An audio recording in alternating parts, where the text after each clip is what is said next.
Salut à tous!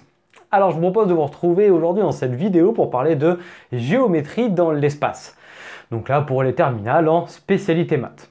Donc normalement ces élèves ne vont pas commencer directement par les équations cartésiennes de plan, mais auront commencé d'abord par la géométrie vectorielle, repérée ou non, et en général peut-être qu'ils vont commencer par la non repérée, où on peut démontrer à partir de relations de Schall que trois vecteurs sont coplanaires par exemple. On vous met ça en lien en haut ici, vous pouvez cliquer et aller voir si vous commencez cette partie-là du chapitre.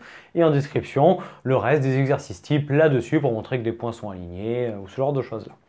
Puis ensuite, en continuant dans la partie géométrie analytique, donc là, dans l'espace repéré, on est allé vers les droites dans l'espace avec, par exemple, les représentations paramétriques. Puis encore, les plans dans l'espace avec les représentations paramétriques toujours, comme l'ensemble de tous les points, de toutes les coordonnées des points qui sont soit sur la droite, soit sur le plan. Et ces représentations-là nous donnent exactement la caractérisation d'une droite ou d'un plan. Et puis ensuite, on a appris à faire la position relative entre ces différents ensembles.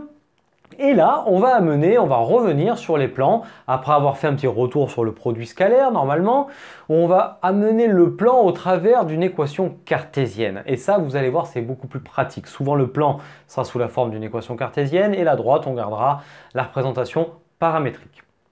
Donc, allez, maintenant, venons un petit peu sur le plan et on avait vu que le plan était défini donc avant avec la représentation paramétrique à partir de deux vecteurs directeurs ou deux vecteurs non collinaires de ce plan.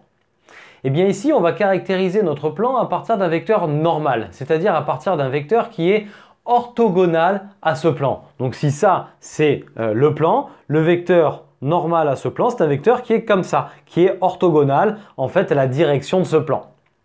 Donc, commençons par regarder ce qu'est un vecteur normal à un plan. Et on dit que n est un vecteur normal à un plan P si et seulement si n est orthogonal à deux vecteurs non collinaires de ce plan.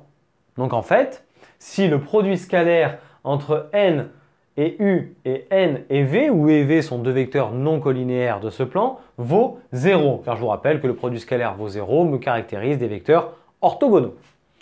Donc déjà, voilà, on vient de voir ici ce qu'est un vecteur normal à un plan.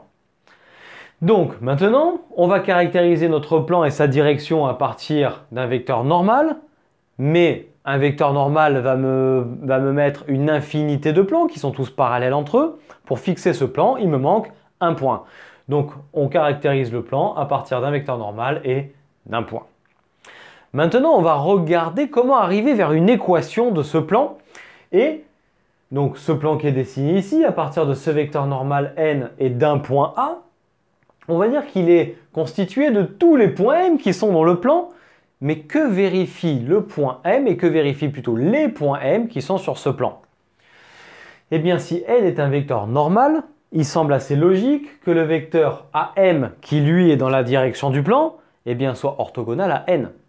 Donc c'est comme ça qu'on va le définir. On va définir P comme l'ensemble des points M tels que AM et N sont orthogonaux, c'est-à-dire tel que le produit scalaire entre AM et N vaut 0. Et on part de là pour démontrer l'équation cartésienne du plan. Donc, ça, ce sont les coordonnées de AM, x moins xa, y moins yk, z moins za. Scalaire, les coordonnées du vecteur normal qui sont a, b et c. Ensuite, on applique la formule analytique du produit scalaire. Donc, ça me fait a fois x moins xa, plus b fois y moins yk, et plus c fois z moins za, et tout ça doit valoir 0. Ensuite, je regroupe les ax, by et cz ensemble. Pourquoi? Puisque a, xa, b, yk, c, za sont des nombres. Donc en fait, cette partie-là de calcul va me donner un résultat numérique. Eh bien, ce résultat numérique, tout simplement, on l'appelle D.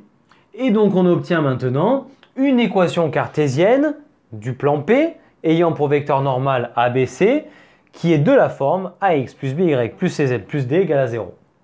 Et en fait, c'est comme ça que vous pouvez arriver maintenant à déterminer une équation cartésienne de plan à partir du moment où on vous donne le vecteur normal et le point. Eh bien, il suffit de reproduire cette trame en remplaçant xa, y, z par les coordonnées du point que vous avez, a, b et c par les coordonnées du vecteur normal que vous avez. Et ensuite, on fait cette trame et on tombe sur une équation cartésienne du plan. Évidemment, toute proportionnalité gardée, je peux avoir 2A, 2B, 2C et 2D, tout ça, ça me donnera évidemment encore une équation cartésienne du même plan. Donc maintenant, pour pratiquer ça, vous allez pouvoir aller voir une autre vidéo qu'on vous propose afin de travailler, de mettre en application les équations cartésiennes de plan et voir comment est-ce qu'on en détermine une. Et après, on verra d'autres exercices un petit peu plus compliqués là-dessus. Eh bien écoutez, j'espère que vous êtes arrivé à comprendre ce nouveau point de géométrie dans l'espace.